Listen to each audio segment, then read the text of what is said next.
Financial statement analysis is a process whereby investors and creditors evaluate the financial health of a business.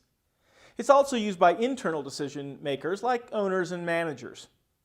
We will look in detail at many ways to analyze a set of financial statements to gain new perspectives on the performance and financial health of a company. There are three general tools or techniques used to complete financial statement analysis: horizontal analysis, vertical analysis, and ratio analysis.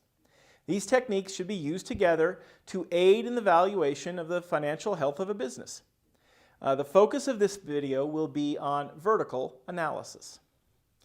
Vertical analysis focuses on the relationship between amounts within the same financial statement.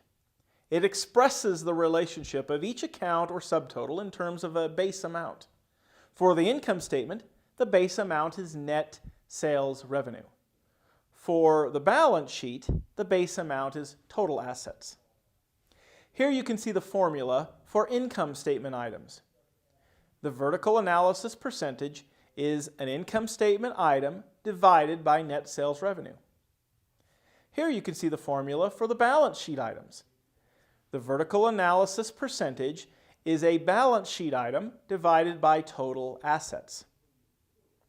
Here's a more comprehensive example of Apu's Quickie Mart's income statement.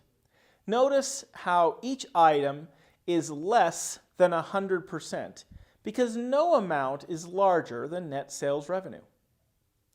Here's an example of Apu's Quickie Mart's balance sheet. Notice again how each item is less than 100% because no amount is larger than total assets. The real power of vertical analysis lies in comparing one company to another. We call this common size statements, and it's the subject of the next video in this series.